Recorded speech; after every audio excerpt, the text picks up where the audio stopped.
Weekend telah tiba Jebret Tim, tapi bingung ya weekend enaknya ngapain ya? Karena emang lagi nggak ada pertandingan kan, kecuali FIFA Matchday. Dan pasti kalian juga yang udah beli tiket Argentina nanti nungguin hari Senin ya. Tapi gue yakin juga mungkin banyak yang mundur karena tahu Messi nggak jadi datang. Coba dong kalian komen-komen, ada nggak di antara kalian yang udah beli tiket tapi mundur nggak jadi niatnya mau nonton karena Messi nggak datang? Kalau kalian nggak jadi nonton, jual ke kita aja ya, DM kita aja, kasih tahu kita karena nanti akan kita tampung, akan kita bayar karena Bang Valen masih nyari banget gitu. Dan hari ini bersama Panji, Firzi dan juga Aldi. Hai. Halo. Lemes banget sih, kurang gula ya. Udah tadi dong. Iya. Durian kocok. Tapi gue mau nanya nih sama Mas Firzi. Kenapa mau nanya sama Mas Firzi? Kenapa Karena tuh? Mas Firzi itu Pak dosen. Oh iya, Udah Pak gitu dosen. wartawan senior. Senior, Udah senior, gitu siaran di senior mana-mana. banget. Enggak juga. Terus istrinya pinter masak. Kok bisa ya Tuhan nyiptain manusia sesempurna Mas Firzi ya? Aduh. Mas, tapi Gimana? kira-kira udah ada bocoran nggak sih? Maksudnya kira-kira nanti Argentina nih timnasnya datangnya Gimana, latihannya ya? di mana atau tinggalnya di mana? Iya, kalau itu kan rencananya dirahasiakan banget tuh sama PSSI, baik rencana kedatangan mereka dan juga hotel tempat mereka menginap. Tapi Nes, seperti yang kita lihat di Beijing, itu kan bocor banget tuh. Jadi pesawat mereka datang kapan, mereka List namanya katanya udah Messi. Nah, itu list nama apalagi manifest yang berangkat ke Jakarta udah ada juga kalau kita bisa lihat di sosmed, tapi kalau dari secara resminya emang kita masih rahasia. Di PSSI itu kan bilang masih rahasiakan, masih belum tahu. Tapi kalau misalnya sampai bocor itu gue yakin ya walaupun nggak ada Messi ya, tapi pasti ramai aja sih Iya, yang pasti. akan nemplok nunggu di hotel. Bahkan di Beijing katanya tuh kan gue juga ada teman di Beijing ya, kerja di media China di Beijing juga.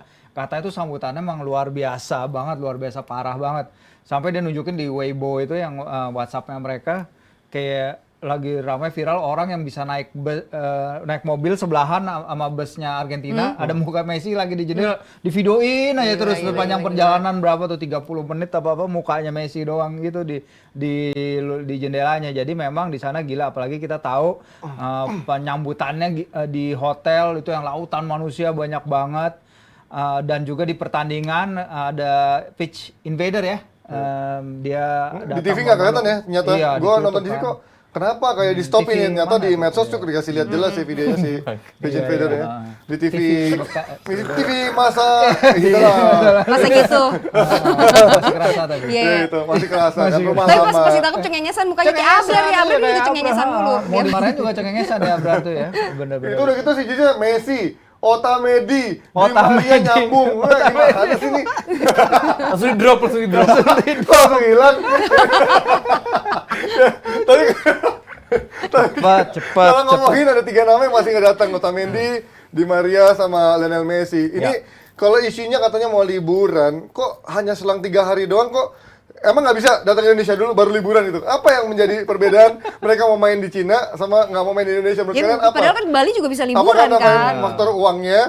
Apakah Iya. memang bener ternyata dia memang butuh istirahat lebih cukup Iya, atau memang udah booking tiket buat Iya. liburan?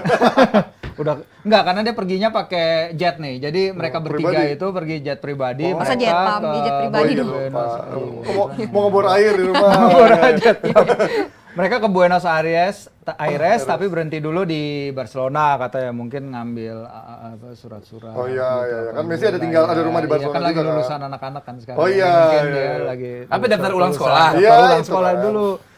Jadi Jadi farewell party dulu di sekolah anak-anak penutupan gitu mau pindah ke Perpisahan. Amerika Iya. gitu. Kalau Scaloni bilang emang ini keputusan dia. Ya. Tapi gue nggak yakin ini keputusan Scaloni karena pasti Messi juga has a lot to say soal ini, apalagi dengan dia transfer ke Inter Miami ya. Mungkin keadaannya akan sedikit berubah kalau dia nggak ke Inter Miami. Tapi dengan adanya dia pindah ke Inter Miami, dengan musim MLS yang masih jalan, pasti dia perlu waktu libur. Apalagi tanggal 24 ini tuh ulang tahun dia. 24 apa 26 gitu. Itu ulang tahun dia. Jadi dia pengen rayain bersama keluarganya di Rosario di Deketan di sama Coach rumahnya. Yasin ya ulang tahunnya. Deketan. Mungkin bintangnya sama tuh. Sama berarti kan Sama kalau ya. 24 mah. Iya. Kalau Yasin kan 28. Iya.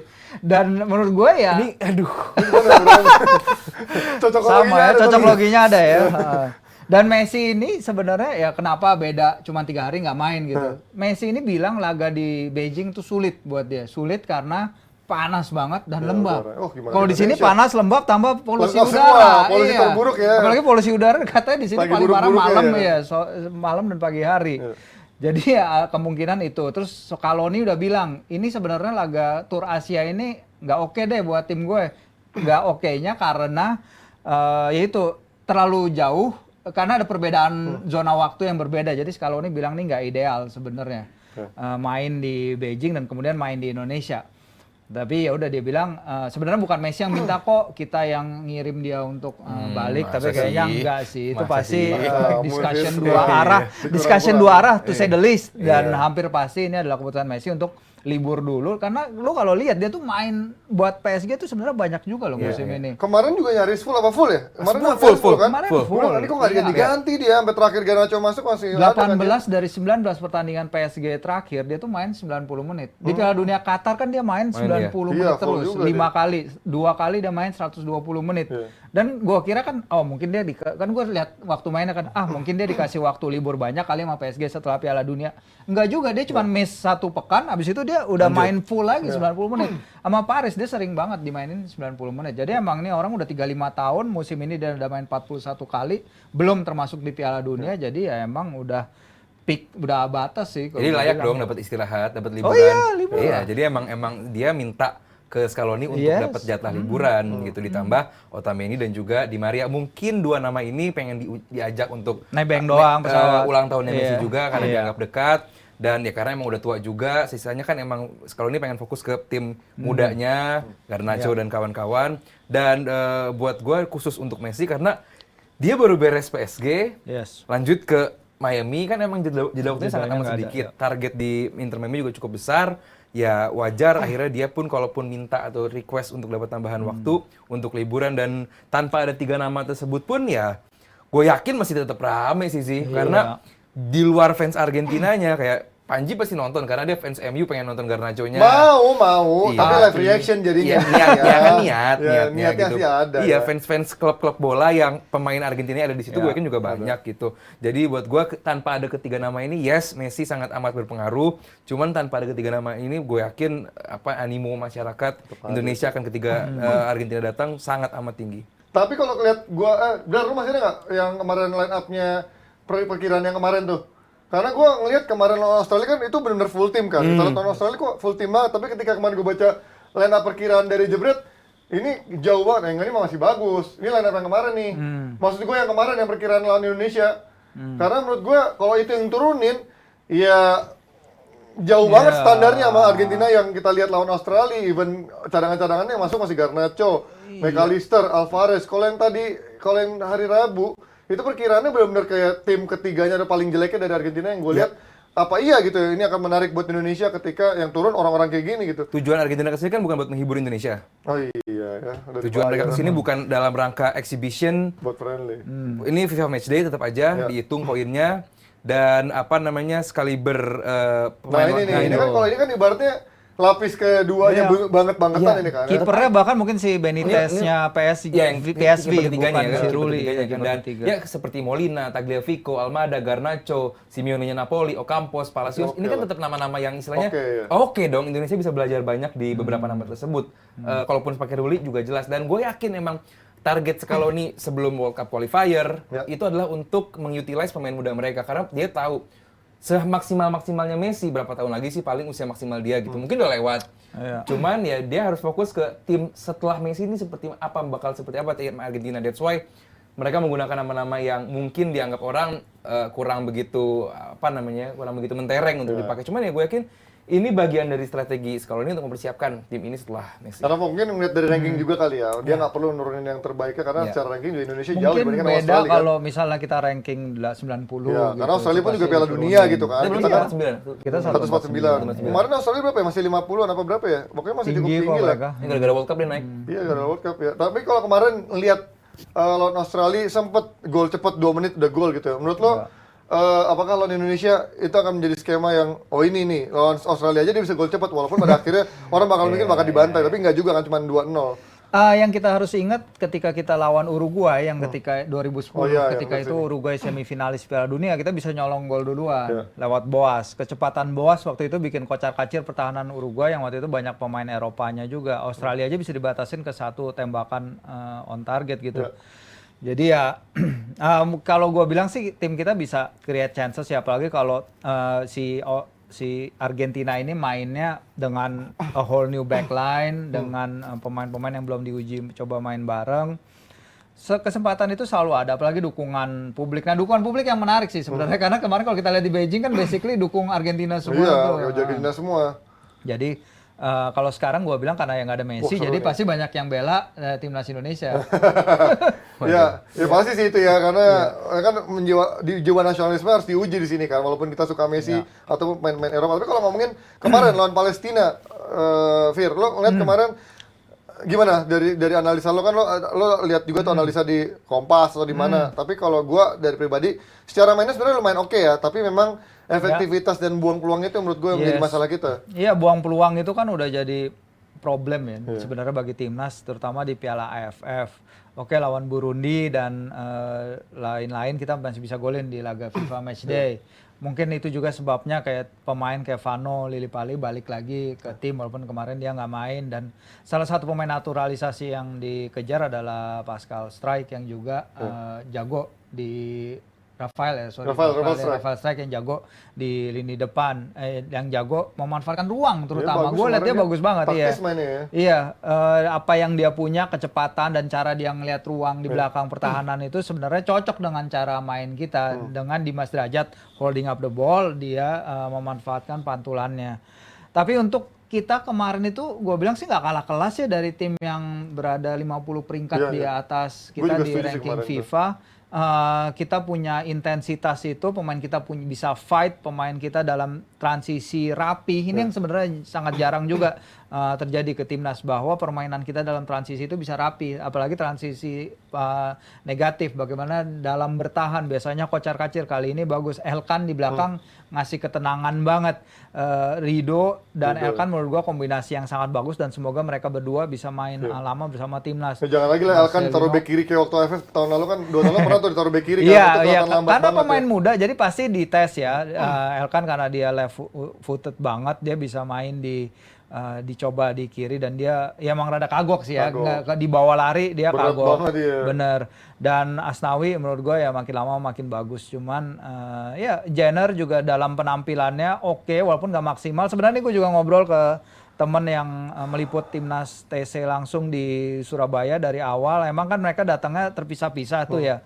Tapi pemain kayak Struijk, kayak Jenner itu udah datang dari awal. Cuman emang dari awal mereka kesulitan adaptasi dengan hawa Surabaya, apalagi ya. Yang panas, yang kering, dan itu kan pasti beda banget dengan mereka latihan di Den Haag, dengan latihan di Utrecht.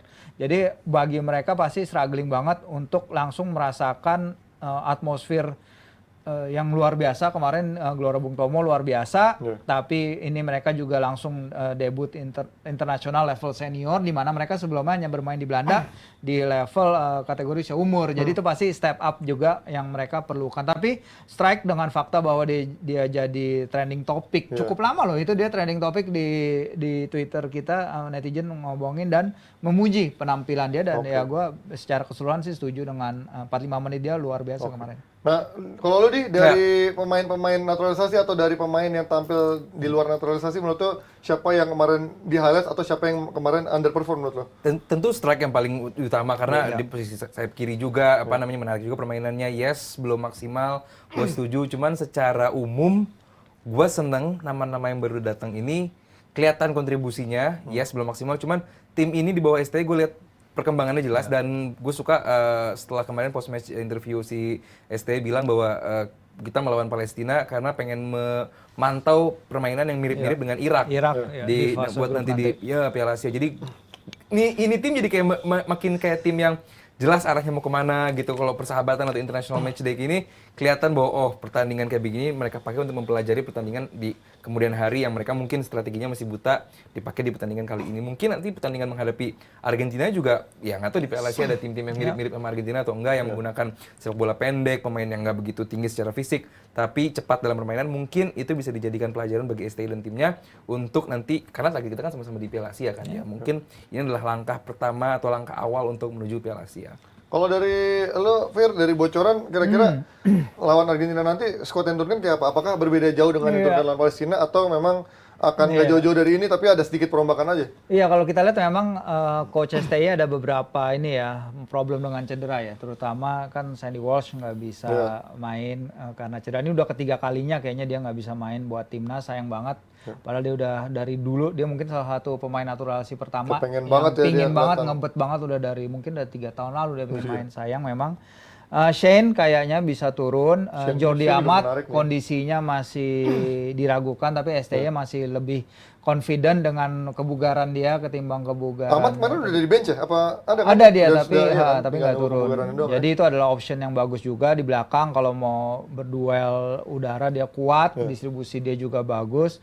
Ya sama kayak back yang kita punya sekarang tapi bonusnya adalah dia lebih matang dan dia juga bisa nguping-nguping kan kalau pemain Argentina ngomong apa dia dia bisa tahu dong ngomong bahasa Spanyol ya, famos ngerti dikit lah.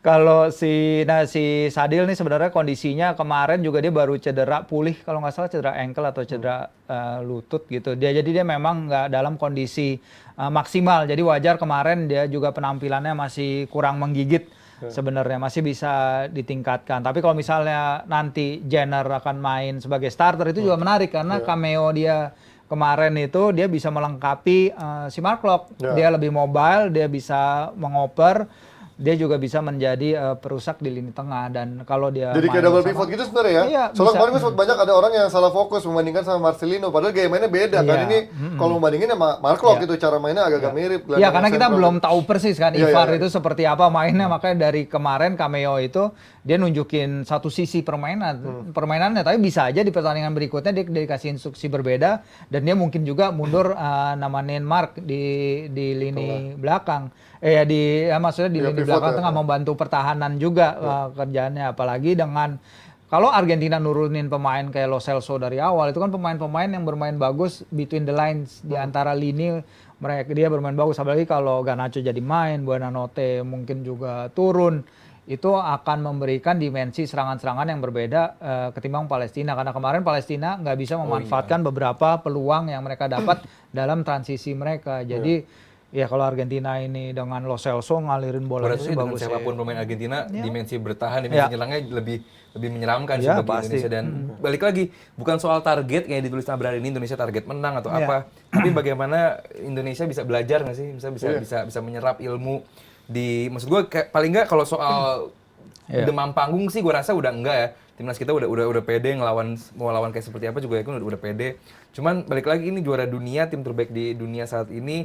Begitu beruntunglah Indonesia bisa ketemu dengan mereka dan semoga bisa dimanfaatkan semaksimal mungkin. Iya, jangan starstruck, jangan minder ya, jangan Nah, kita punya Rafael Strike ya. kita punya Star Strike ya. Karena dulu pernah ada di pertandingan yang friendly gini lawan tim luar ada pemain yang udah tukar baju duluan Nah, pas itu. halftime itu Udah kan siap kita nggak mau ngetek-ngetek baju udah ya. siap ngetek baju kayak gitu kan yang nggak mau itu kan kesannya apa sih gitu padahal si Pak Erik sendiri udah bilangin ini permainan bukan fun football ini emang sepak bola ya untuk menunjukkan derajat sepak bola kita juga akan naik dan ini adalah awal dari kedepannya kita katanya setiap tahun kita bakal ngundang tim-tim elit kayak Argentina dan ini ujian sangat bagus loh. Kemarin Palestina peringkat 93 sekarang kita ngelawan tim yang 93 peringkat lebih tinggi dari Palestina. Keren lawan Argentina langsung. Ya kita lihat nanti persiapan Indonesia melawan Argentina akan seperti apa dan menurut kalian Jebret Tim line up terbaik versi kalian boleh tulis di kolom komen siapa aja menurut kalian paling layak turunkan lawan Argentina idaman kalian versi trio lini depannya atau mungkin komposisi lini belakangnya seperti apa atau kiper utamanya siapa yang turun lawan Argentina nanti, walaupun dalam friendly semuanya pada akhirnya bisa diganti, boleh diturunkan pemain-pemain dari benchnya. Iya, betul-betul. Dan emang walaupun semua perhatian sekarang ini ke Argentina semua, hampir-hampir kita lupa loh bahwa nanti Senin dini hari akan ada finalnya Nation League. Penting banget. Iya, Jebret Tim, kalian ingat gak sih waktu kita siaran kemarin ya hari Rabu, coba kalau misalnya kalian lupa, kalian bisa nonton lagi siaran kita Rabu, bahwa ternyata pandit-pandit kita itu kayak cenayang loh Jebret Tim. Kemarin Aldi, siapa bukan Aldi, si Rizal. Kakak berada di Timur Tengah makanya. Rizal kan kemarin udah ngomong kan, Belanda Kroasia, gue rasa kayaknya awal-awal bakalan ini deh, bakal imbang. Bener. Imbang. Pada akhirnya Kroasia menang babak tambahan ya. Dan coach yang bilang harusnya bisa menang, ternyata nggak bisa menang juga lawan Kroasia yang udah tinggal 3 pemain doang yang jago itu di tengah. Sisanya pemain-pemain standar tapi emang solid secara unit. Nah, kemarin Kroasia akhirnya bisa kembali menunjukkan kekuatannya dengan 3 gelandang seniornya dan juga pemain-pemainnya selalu bermain sebagai tim, kuat dalam bertahan, juga solid dalam memberikan tekanan-tekanan secara fisikal, sementara Spanyol bisa memenangkan laga lawan Italia yang sekali lagi menjadi tahun yang buruk buat Italia, walaupun gak jelek-jelek amat ya, karena bisa ke final 3 kompetisi Eropa, kemudian yang kemarin U21 apa yang berapa? U20 yang kalah juga di final sama Uruguay. Terus juga ini juga Nations League ternyata nggak bisa ke final juga. Tahun yang lumayan ini ya tidak ingin diingat-ingat oleh lucu ya. Mereka sebenarnya bisa dibilang bangkit tapi nggak jadi bangkit juga gitu ya. Nah, kita lihat dari bagaimana Nations League ini Kroasia menghadapi Belanda kemarin. Ini Belanda sebenarnya di atas kertas, gue nggak tahu nih kalau orang jagoan siapa. Kalau gue jagoan Belanda pasti kalau dari di atas kertas ya. Tapi kalau dari pengalaman mereka dalam turnamen beberapa tahun terakhir, ya Kroasia skuadnya gini-gini aja, tapi mereka selalu bisa deliver minimal knockout stage gitu kan. Menurut kalian, even tanpa kemarin Gvardiol pun masih ada di posisi ini bisa ngalahin Belanda. Ini Belandanya yang bapuk, atau kalau coach kan selalu bilang, inilah generasi Belanda sekarang jelek gitu kan. Lah, kan nggak jelek-jelek amat, ada De Jong yang harganya 80 juta gitu misalkan. Terus ada di backnya mahal-mahal semua. Strikernya juga menurut gua nggak murah gitu, Gakpo. Terus siapa, let's say Bergwijn gitu. Menurut kalian apa yang salah dari Belanda di berapa tahun terakhir ini? Pelatihnya. Even sekarang Koeman. Sekarang gini, contoh kecilnya aja ya. Semalam pas Malaysia masuk ditaruh di mana? Back tengah. Iya. Maksud gua Malaysia loh itu tuh. Dan nyoba dia. Iya, maksud gua Nathan Ake bagus jadi back kiri dalam skema 3 back. Lalu ada 5 atau 4 di tengah. Ini dalam formasi 4 back lo jadi Nathan Ake di back kiri. Dan ya mungkin ada beberapa nama yang cukup gue impress ya, kayak Weaver, dia menghadapi musim yang bagus juga. Terus ada Gitruida di back juga, dan ada Xavi Simons dan Daniel Malen. Semalam cukup oke, bikin gol juga. Semalam cukup oke. Cuman kayak nama-nama lainnya gue justru ragu gitu loh, masih dimainkan, masih dipakai. Mungkin ada benernya Coach bilang bahwa generasi ini lagi repot. Gue setuju bahwa ini bukan generasi terbaik, cuman ya udah kalau udah tahu generasi ini nggak bagus, kenapa harus dimainin terus? Dicoba nama-nama lain gitu. Di depan Depay lagi, terus di tengah ya oke. De Jong kadang bagus, kadang enggak. Cuman saat dia lagi nggak oke, mendingan maksain Koop Miners untuk memberikan peran lebih gitu. Belakang juga Van Dijk. Gue nggak ngerti ya Van Dijk di musim ini ada apa sampai fokusnya bisa segitu kacaunya. Gue lihat kemarin di Twitter bahwa di pertandingan Belanda kapan gitu dia begitu bisa memberikan loss kepada lawannya, untuk memberikan kebebasan untuk bikin gol. Artinya bahwa tim ini, dan kalau soal materi pemain gue rasa kalau Belanda nggak akan kehilangan, nggak akan kekurangan, karena dari segi training youth-nya dia bagus banget, youth development-nya bagus banget. Buat teman-teman yang lihat kemarin Bang Valen ke Belanda untuk lihat sendiri perkembangan usia muda di sana kayak gimana, gue yakin nama-nama besar akan hadir. Cuman materi pemainnya ini yang udah dianggap flop, tadi Panji bilang dianggap tidak begitu memberikan yang terbaik, ya coba diganti lah. Dan gue rasa gue ngelihat bahwa tim ini dengan Koeman bakal gimana sih. Ini tim ini bahaya buat gue. Ya pelatihnya muter-muter situ aja, Koeman lagi, Van Gaal lagi, Gus Hiddink lagi, advokat lagi, Van de Boer sekalian gitu. Ya kan? Kacau sih emang. Lu gimana Fir, kalau lihat dari Belanda sendiri ini, apakah memang regenerasi Belanda yang parah, atau memang tadi setuju sama Aldi, pelatihnya parah gitu? Iya, kombinasi dua-duanya sih. Sebenarnya dari Piala Dunia kan kita tahu materi dia segitu-segitu aja. Jadi kita bisa lebih menghargai bagaimana Van Gaal ini membawa tim yang kayak gitu aja bisa nggak terkalahkan dalam 20 pertandingan. Tapi gini, gue potong sedikit ya. Tapi kalau ngomongin segitu-segitu aja kan, orang-orang Kroasia kan ngomong lah, kita juga banyak yang nggak main di tim pool mereka lebih sedikit lagi. Kan? Makanya itu pelatih bedanya Dalic dan Koeman ini adalah si Koeman ini udah ngelatih 3 kali ya. Jadi pertama mereka cuma menang lawan Gibraltar, terus mereka kalah ini, terus mereka kalah lawan Prancis 0-4. Nah itu kan malu-maluin banget tuh. Maksudnya jauh lebih malu-maluin lah. Maksudnya lu ngapain sih balik sama mantan kalau mantan lu cuman bisa hadir bikin kayak gini doang. Aduh. Nggak ada terobosan baru. Pernah? Nggak. Happy ending gitu? Pernah nggak? Nggak ya. Kalau nggak gitu. Nggak kalau gitu. Ada istri di Tegas rumah ya. ya. Kalau tegas. Kalau Nessa mah tegas. Move on dia yang rugi ya. Jadi ke aku sih. Merahnya bener loh itu. Merahnya beneran. Iya, Lanjutin. lanjut. Ini ngomongin mana? Malah jadi Mantan susah. bikin susah fokus Malah sama gini dia. ya benar. kan? Aduh, ingat lagi. Iya sih, tapi kalau kita bilang itu tadi bedanya antara para pemain ini bisa bekerja sama dengan Koeman atau kita lihat lawannya bagaimana para pemain Kroasia yang mereka pool pemainnya kan sangat sedikit. 5 juta orang Kroasia, cuma sedikit banget. Itu kayak Jakarta Selatan sama Jakarta Barat digabung baru segitu tuh 5 juta. Jadi itu kan dikit banget gitu. Ya. Dan tapi mereka bisa kemarin di Rusia mereka bisa jadi finalis dan kemudian di kemarin 2022 mereka peringkat ketiga gitu dan sekarang mereka mengejar bisa jadi juara bisa jadi bronze silver medalis lagi.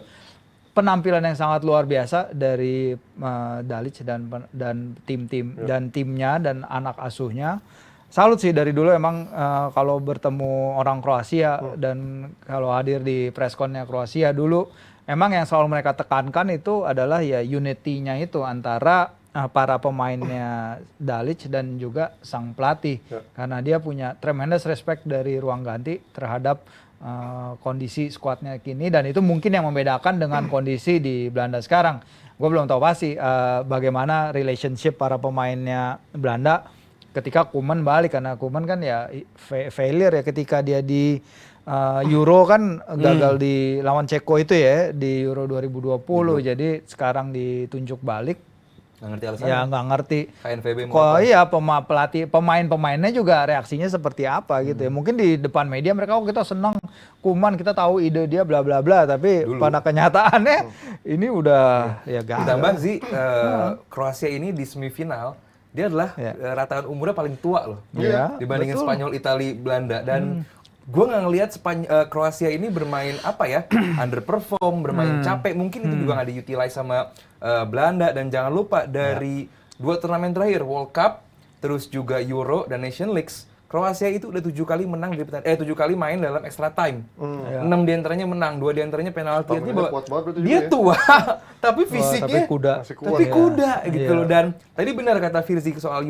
unity di Kroasia luar biasa karena emang ini negara kecil banget dan klub-klub yang menyupport mereka dari usia muda untuk masuk timnas ya cuma 2 Zagreb terutama Zagreb ya iya. Timnya itu doang jadi kekeluargaan mereka jadi sahabatan tuh dari kecil gue pernah interview Perisic bahwa bener-bener mereka tuh kayak dari kecil bapak-bapaknya kenal terus ibu bapaknya kenal jadi bener-bener kekeluargaan timnas maupun nggak timnas namanya udah di klub itu tuh mereka kecil karena negara dan kota kecil ya kecil banget jadi kalau soal temen gitu jadi bener-bener ini negara kalau soal unity gue setuju sama Firzi dan gue tahu faktanya bahwa ini bener-bener unit bener-bener satu dan bener-bener bisa memanfaatkan generasi per generasinya gitu kayak oke, semalam yang benar-benar memanfaatkan 3 midfield di tengah. Cuman proses regenerasinya kan kelihatan tuh. Di depan juga Pak Salik mulai jadi reguler gitu. Kayak kita bahas Spanyol nanti. Cuman kalau soal regenerasi gue lihat kalau kali ini gue memberikan nilai lebih untuk Zlatko Dalic ya. Ya, gitu kita lihat tadi bagaimana pertandingan satunya Spanyol sama Italia yang sama-sama menurut gue regenerasinya pun juga sama. Ini kayaknya benar yang kita bahas di Piala Dunia kemarin. Semua tim, terutama tim Eropa, regenerasi lagi nggak begitu bagus. Bahkan Italia dan Spanyol pun ngelihat permainannya gue sekarang bahkan pelatihnya aja gue udah ini pelatih dari mana gitu De La Fuente oke lah gue tahu dia di liga cuman CV-nya kan bukan kayak Del Bosque atau mungkin kemarin Enrique nggak sukses tapi kita tahu CV-nya Enrique kayak gimana Del Bosque dulu kayak gimana terus pelatih-pelatih sebelumnya siapa yang dulu meninggal juga kita tahu CV-nya kayak apa ini kan CV sama timnya aja belum terlalu besar gitu kan nah sekarang De La Fuente ini apa sih yang kalian pengen lihat filosofinya apakah sudah jalan nih? Nggak usah ngomongin hasil dulu deh. Apakah filosofi yang ditanam ini apakah memang seperti yang diinginkan oleh fans Spanyol bermain cantik lagi atau ujung-ujungnya pragmatis juga, Fir? Sebenarnya kalau lu lihat media-media Italia kalau main-main ke Gazzetta atau Mercato, Corriere gitu-gitu, mereka tuh lebih nyesel kayak ini Spanyol tuh jelek gitu. Kenapa kita bisa kalah sih? Lebih ke itu tone yang didapat dari media-media sana. Kenapa tim Mancini yang dulu terkenal rapat, terkenal organisasinya bagus yang mecahin rekor itu kan ya, rekor unbeaten-nya mereka.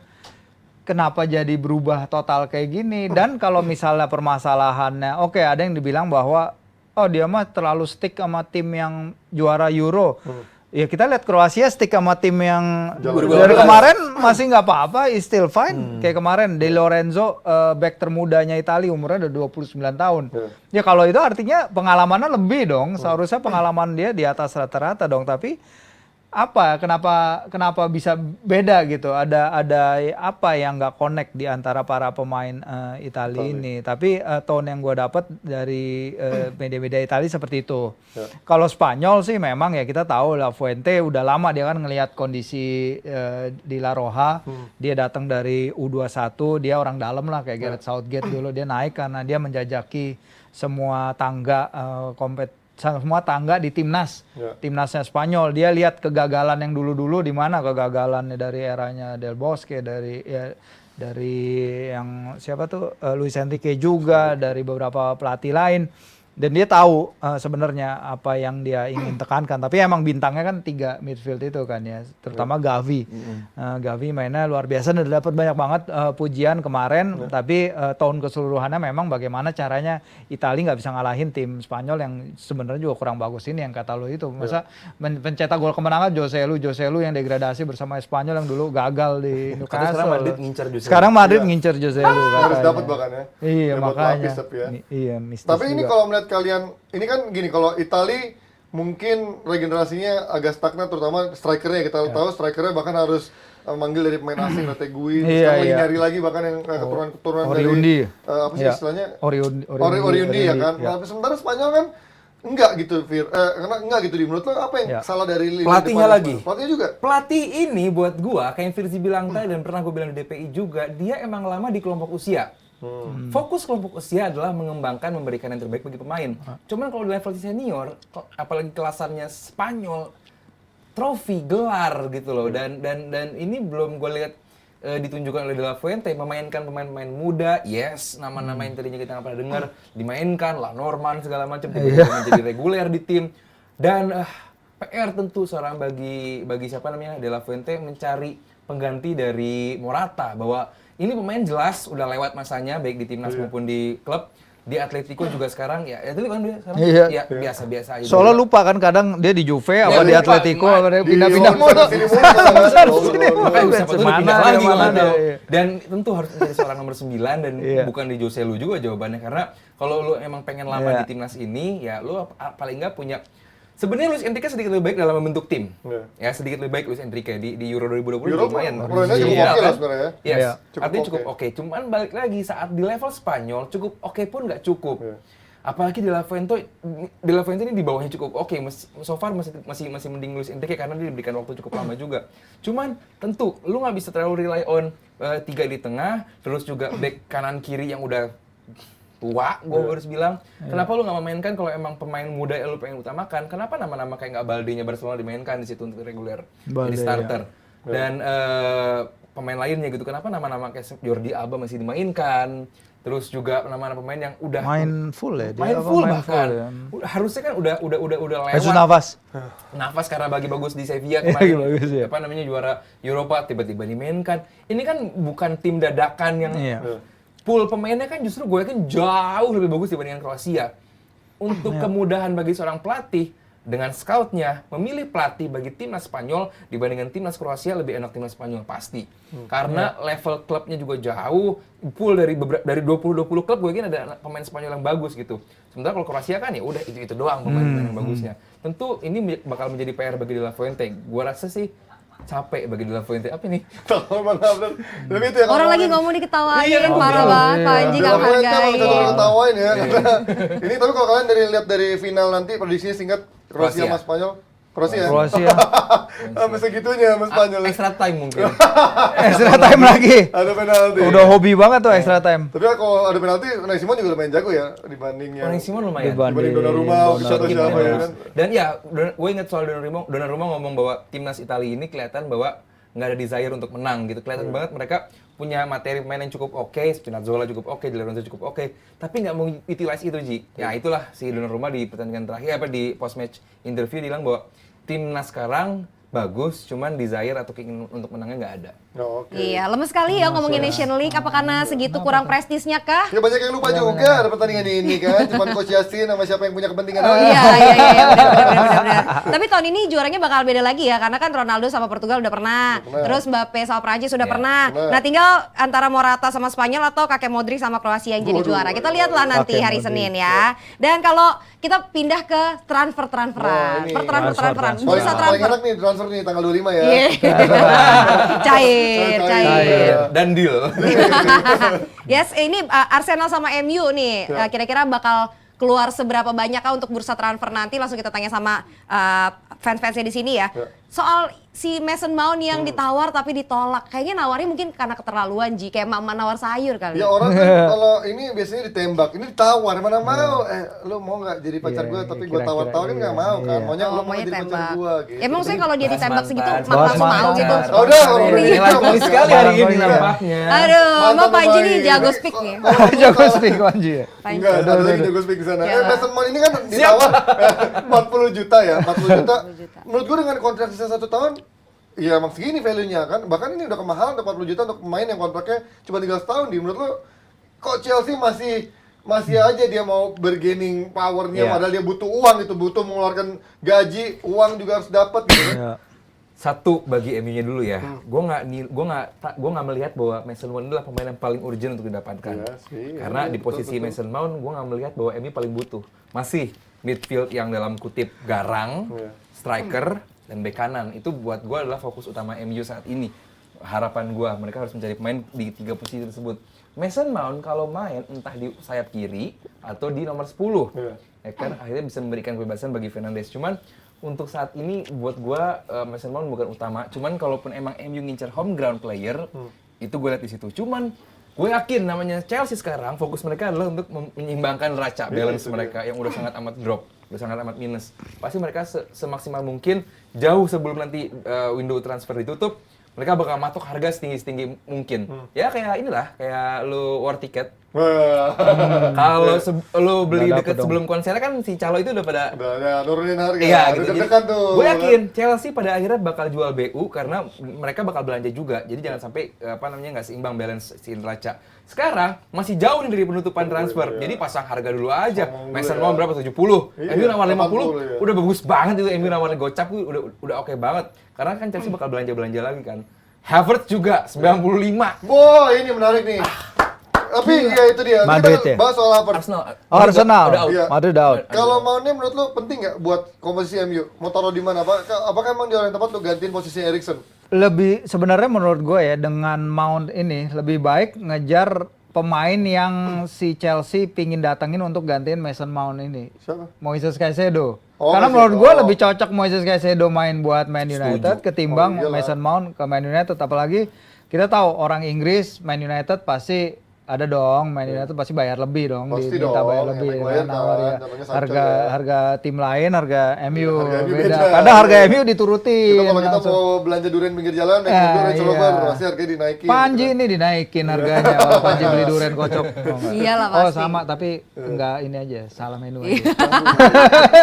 Panji tadi beli minuman salah ya. Minuman Emang salah, terlalu banyak betul. dusta di negeri ini, Ji. Padahal yang paling Bilangnya- setia sama tempat itu dia. Tapi Iya, minum emang. juga. Minum juga, Iya, minum iya. juga. Bilangnya mie goreng ternyata direbus. Iya, Bilangnya sayang ternyata kecewa. tinggalin. Emang terlalu banyak dusta. Ya udah, jangan Waduh, waduh, Makanya kita Iya, iya, ngomongin iya, lagi. iya. Tapi ini kalau ngomongin Mason Mount seberapa Waduh.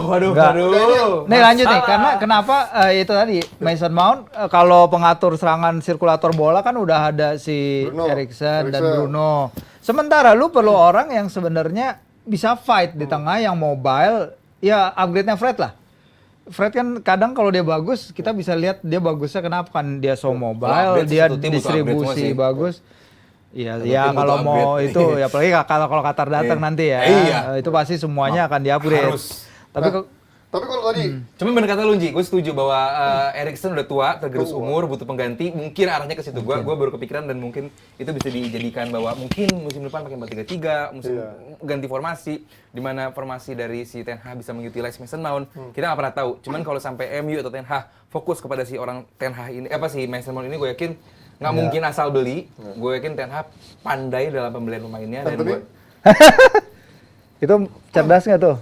tapi kalau dari fansnya ini akan bilang bukan salah Ten Hag. Anthony bagus dong. Oh, bagus ya. Sporting director-nya ngaco. Oh iya. Udah maksud sempet gua- deal gocap jadi sampai 100 kan berarti bukan Ten Hag dong. Ya, iya, tapi kan ketika harga 100 juta, apakah iya masa Ten Hag masih tetap nge-push untuk beli 100 juta kan? Tetap dari Ten Hag juga keputusan. Mungkin ada yang nge-push di belakang Ten Hag. Anjir. Nah ini, kalau let's say 80 juta gitu, menurut lo? Siapa? Mason Mount? Iya, menurut lo? Overpriced. Dan Overpriced MU kan juga. udah Overpriced, regular. iya. Berarti. Overpriced kan udah biasa MU. Cuman siapa nanti yang akan membayar itu semua? Apakah Radcliffe atau Oh tenang, kalau Jasim? sudah Qatari, Tenang. Makanya. Mason Mount 100 juta bayar. Lu nggak perlu khawatir, Ji. Dan fans MU dimanapun anda berada, lu nggak perlu khawatir Here we saat go. Jasim Jasim. datang. Itu semua aman. Cuman siapa tahu yang bakal bayar adalah Radcliffe. Nah itu. Waduh, kalau Radcliffe gawat. Jadi kalau soal transfer main buat MU saat ini tunggu dulu deh. Ya tunggu. Tunggu dulu deh. Wait and see dulu Siapa ya. tahu Glazer musim depan masih bertahan di singgasana Anda di Stratford End ya, kita nggak pernah tahu. Jadi sabar-sabar dulu. Dia nonton final aja pakai budget dari MU itu kan, pakai budget. Oh, ini terbangin yang pesawat ya? Iya, Iya, diterbangin. Reimburse ya, reimburse. Iya, reimburse. Anjir. Sama kayak gua kan pernah ada bos gua dulu. Gimana kita kan ngomongin dari suka kemana-mana sih. Declan Rice ini menarik ya, bagaimana ditawar 80 juta ya pertama ya? Ya. 80 juta ditolak mentah-mentah, Total katanya minta 100 juta ke atas. Ya. Menurut lu dengan kontrak juga setahun juga, Ya. lu gila West Ham minta 100 juta ke atas. Apakah memang karena ya ini dia lagi sangat seksi banget sih. Declan sangat Rice seksi ini. banget, dan sekarang Arsenal kemarin emang ditolak karena 80 udah include odds on. Oh. Jadi katanya sih 60 plus 20 gitu. Oh, Sekarang mungkin si 80 plus 20 jadinya 100, itu yang coba sedang ditawarkan oleh Arsenal. Sementara City mantau. Mantap. Ya kan? Tim dengan uang banyak banget itu memantau. nggak butuh banyak Bayern nego udah dia. Bayern udah mundur. Mundur lah, 100 juta Bayern mundur Iya, pasti. Bayern mundur. Dan sekarang ya pinter-pinter Arsenal jangan sampai ini terhendus oleh City kalau emang Arsenal bener ngarep. Cuman ya kalaupun emang nggak Declan Rice ya kayak tadi Virzi bilang, Arsenal sama kayak MU butuh seorang midfield yang bagus. Mungkin Sassuolo bisa menjadi jawaban juga, dan itu pun nggak murah. Dan kalaupun orang bilang kenapa nggak dua-duanya, gue ragu karena Arsenal mungkin masih pengen menambah posisi-posisi lain. Jadi tentu fokus Arsenal saat ini adalah Declan Rice, midfielder yang bagus. Kalau coach tapi yakin banget dia akan ke Arsenal. Lu seberapa yakin Gi persentasenya? Gue malah nggak yakin. Sampai sebelum Here We Go kita nggak bisa. Kita nggak tahu Ya sih. berapa yakin berapa persentasenya lu? Iya. 50 deh. 50 berarti Iya. 50-50 ya. Oke. Nggak, tapi prioritas nggak? Apa mending Iya, lini prioritas. depan? Prioritas sih kalau- Lini depan buat Arsenal. Kalau buat gue lini depan. Iya, lini depan. Cuman Arsenal memprioritaskan lini tengahnya sih untuk saat ini. Gue Untuk yakin saat lini ini. depan juga beli. Nah, walaupun mungkin ada kemungkinan Balogun masuk lagi. Ada Kai Havertz Balogun. loh. Ini gue Kai Havertz sih, ya. Tapi 95 juta aja Iya, Chelsea. tapi maksud Mahal gua, banget. Itu harganya kan masih mahal juga. Masih mahal juga. Seberapa urgent Kai Havertz? Apakah memang dia akhirnya mencari striker yang striker false nine juga bukan Dan striker utama gitu? Gua rasa kalaupun Arsenal Havertz ke Arsenal bukan sebagai nomor Striker. 9 sih. Oh, main di belakang. Iya, seperti dia di Leverkusen. Bagusnya kan zaman dia. Oh, iya. Jesus Tapi depan. kan Yesus depan. Yesus gitu. depan. Dengan formasi Arsenal 4-3-3 mau taruh di mana dia? Mungkin Arsenal kembali meniru Pep jadi 3-2-4-1. Iya, Dengan menggunakan iya, dua iya, white nomor iya, 10, iya. Odegaard bersama Ngikutin, ya. Havertz. Iya. Who knows, Siapa Martin tahu, Saka, Jesus itu masih bisa kepake. Cuman saat seorang pelatih yang pintar mencari pemain baru, gue yakin mereka sudah menyiapkan posisi untuk pemain tersebut. Jadi buat gue, ya nggak tahu kalaupun Arsenal mengincar Havertz emang bener atau mengincar Havertz bukan dari rumor-rumor. Berarti ini bener ya menurut lo yakin ya, bukan cuma gue Havertz, media doang ya? Havertz gue belum yakin banget. Kalau Oke. si Declan gue yakin Oke. banget gitu. Mereka ini Arsenal bener ngincar karena yang ngincar juga banyak. Havertz sempat ke Madrid juga diincarnya, cuman Iya, nggak jadi. drop Malah drop Jose juga. gitu.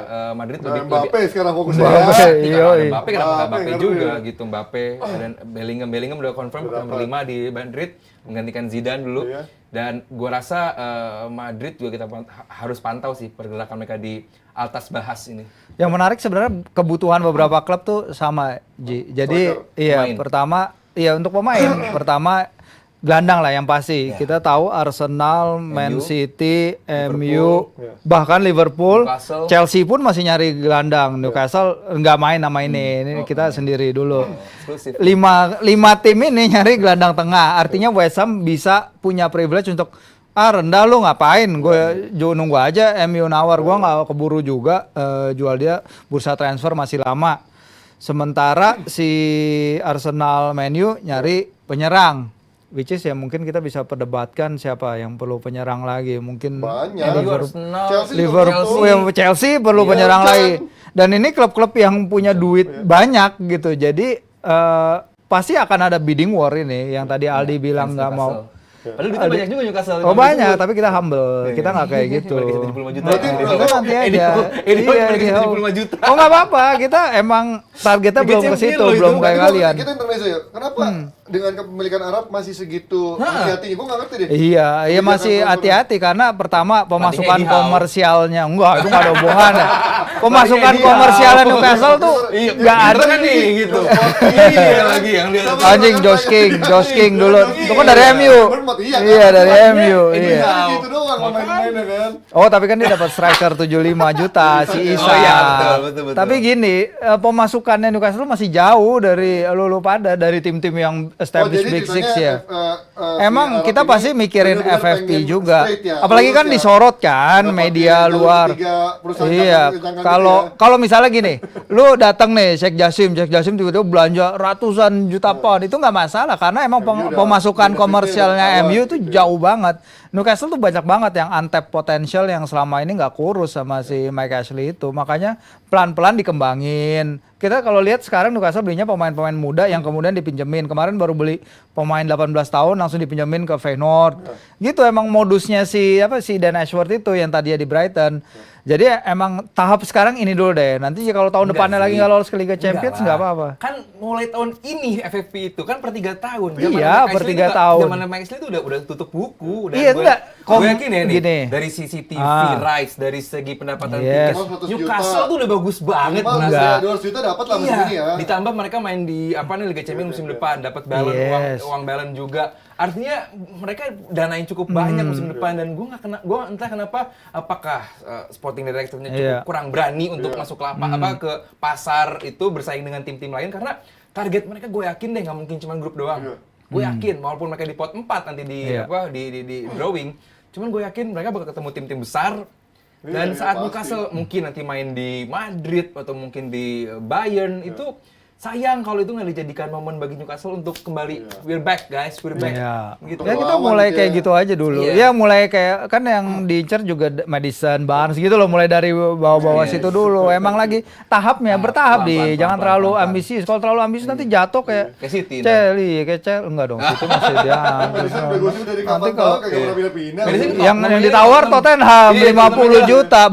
Barnes sama Madison paket hemat ya. Barnes boleh deh ke Newcastle. Barnes sih gue suka. Kalau Havertz, Fir, lu seberapa yakin Havertz Arsenal kedua, apakah ini benar apa enggak? Aneh ya kalau misalnya Havertz dijual dari Chelsea ke Arsenal. Cuman emang banyak transfer aneh sih di Chelsea. Seperti tadi Aldi bilang, mereka harus ngebuang pemain.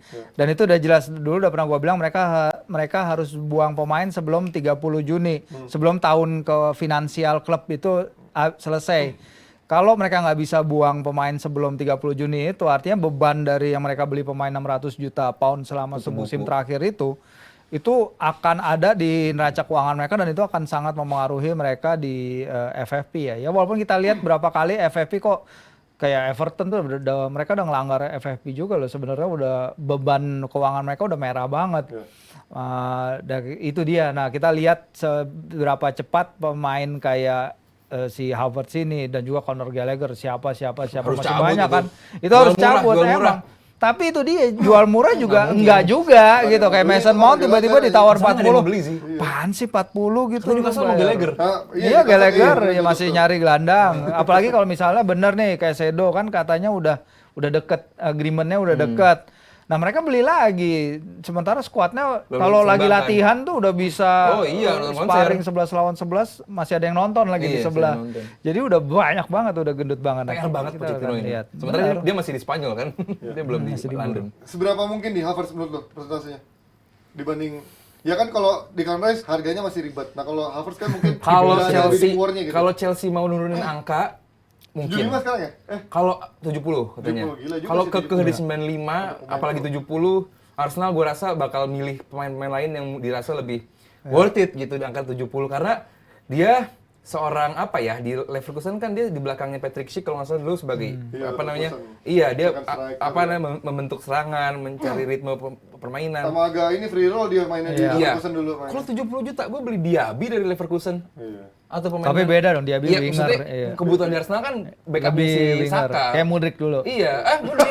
Iya kan Mudryk Oh, kan. yang ngincer Mudryk 100 Iya juta kan ya ngincer kan? Mudryk kan iya. 100 Makanya juta. Iya. Arsenal mikir kalau 100 Iya. juta juga ya cabut lah kita. Gitu nggak bodoh-bodoh Iya. kali lah kita kan. Ya kan kita lihat seberapa serius ini pendekatan seorang Havertz kepada Arsenal. Apakah ini cuma hoax doang atau memang beneran ternyata Arsenal dan Arteta menginginkan Havertz walaupun dengan harga yang itu nggak masuk akal 70 juta. Walaupun Chelsea belinya kan mahal ya dulu ya 80. Sih, Mahal Murah. 80 ya. Mahal itu kan mahal banget ya. Kita Jual lihat rugi lah pasti. Terakhir update sedikit dari Rudi Garcia, ini pelatih yang kita tahu dulu pernah ngelatih Roma sebelum Spalletti masuk untuk periode keduanya di Roma, sekarang gantian. Gantian, Napoli, gantian, Spalletti iya. cabut, Garcia yang datang. Ini secara gaya main sebenarnya agak mirip ya, cara atraktifnya, cara passing-passing pendeknya. Tapi kan Garcia yang sekarang udah menurun dari Liga Arab, tiba-tiba balik ke Napoli yang Dipecat. statusnya juara bertahan. Apa ekspektasi Iya. dari Rudi Garcia menurut lo? Wah, kalau gua nggak bisa banyak ngomong soal Rudi Garcia karena gue pengen lihat dulu siapa pemain yang bertahan. Oh iya, ini yang paling penting ya. Siapa yang dibeli karena kita nggak bisa kalau dengan situasi seperti ini udah ada Osimhen, ada Kvaratskhelia, ada Kim Min-jae yang Simeone. cabut gitu ya. Ya itu mungkin Kim Min-jae sekarang katanya mungkin cabut Muncul juga ya, apa? ke Mana sih Bayern. mainnya? Iya, Bayern. Iya, ke benar. Bayern. Artinya bahwa kalaupun pemain-pemain backbone-nya cabut ya bukan salah Rudi Garcia juga bahwa ini nggak bisa kemana-mana. Cuman kalaupun emang pemain bintang tadi cabut, satu hal Rudi Garcia bakal dapat duit gede. Nah, betul. pembeliannya seperti apa juga gitu. Makanya gue nggak bisa banyak ngomong soal Rudi Garcia karena gue belum tahu nih di transfer window-nya bakal seperti apa. Rada kocak nggak sih ganti Spalletti sama Rudi Garcia? Menurut gua karena rada-rada Spalletti pun di awal sesuatu. pun kan nggak Diragukan, diragukan, iya ya. iya. Tapi Sebenarnya kalau dulu profile ya lebih gede dia kan daripada Iya. Spalletti waktu dulu di Roma kan. bener, tapi kan Roma ya Itali kan pernah ngelihat Garcia ya dan waktu itu sayangnya nggak terlalu sukses. Roma cuman persentase kemenangannya 50% dan dia dipecat dari Al Nassr karena metode kepelatihannya katanya nggak cocok sama Nggak ribut sama para Ronaldo pemain. sebenarnya. Iya, bisa Iya, jadi. ya kan? Suruh lari lo nggak mau gua mau beli Lu aja lari. apokat Tapi kocok udah dulu. Liga Champions Iya. itu kan. Heeh. Jadi tapi yang lucu gini katanya si De Laurentiis ini datangin si Garcia setelah ketemu dia gue udah itu ditaruh di rilis resminya loh kayak saya udah mengenal Rudi Garcia 10 hari ini dan dia kayaknya orang yang cocok maksudnya baru 10 hari. artinya baru kenal 10 hari udah cocok bisa Belum nggak? aja dia pacaran 500 hari kan ada Nah, filmnya kan? oh iya iya Final Days of Summer iya Oh, Panji filmnya seperti itu iya ya. iya ternyata Mencari Anak pasar tiga baru. kan kayak gitu-gitu. Dia mah nyebelin dirinya sendiri ya, Iya. nggak ada yang mancing. Iya. Dia mau udah harus mendekati Anak gitu. iya. Film-film anak, film-film ini. Nanti iklannya iklan sampo di Panji dilihat. Keren. Ngaca lagi, ngaca. Iya. Bagus ya, Bagus anjir. Gimana, Bro? Glowing. Rudi Garcia seberapa dari Iya. gaya mainnya dulu, gaya mainnya tapi oke kan? Iya, Kalau karena filosofi. ADL si De Laurentiis emang nyari pelatih yang bisa mainin 4-3-3. Emang Garcia dari zaman dia di Lille emang mainnya udah 4-3-3. Itu udah strukturnya dia lah. At least secara formasi dia udah cocok nih dengan identity yang diinginin oleh sang owner. Dan itu penting banget walaupun emang ternyata dia baru kenal 10 hari dan ternyata langsung cucok ya. Biasanya kalau kalau misalnya kayak kita sempat bahas kenapa Tuchel dideketin Bayern ya kan kemarin itu kita bahas karena Bayern itu emang dengan Uli Hoeneß udah kenal dari 2018. Udah sejak itu dia pingin kan artinya udah lama nih dari dulu pingin. Ternyata gagal juga. Nah, Percuma ini lu yang kenal kenal lama, 10 hari paling iya 10 hari langsung gagal di- juga. Nah, Oh, sekarang iya. kenal 10 hari apakah akan lebih sukses daripada yang udah 5 tahun? Sih, Nah. namanya jodoh ada yang tahu. Nih, itu dia ya. Say. Ya. Sekarang 7 tahun. Iya, curhat. Udah 10 hari sih. Baru 10 hari makanya. Lumayan lah. Yang penting tes aja enak apa enggak kan? Apanya? Tanya Apanya? ke Rintis. Apanya? Hasilnya. Oh. Performa. Performa. Iya.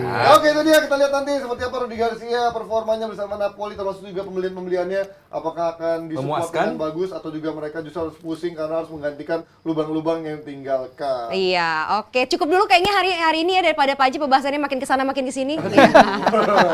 Terima kasih banyak Jebret Team dan Nesa mau ngingetin lagi kalau misalnya kalian punya produk yang mau dipromoin sama kita, bisa banget kalian tinggal kontak aja ke Mulyawan, nanti tanya-tanya sama dia karena harganya dijamin murce. Dan terima kasih juga untuk Aoi dan Sarimande, kita ketemu lagi minggu depan. Dadah. Happy weekend.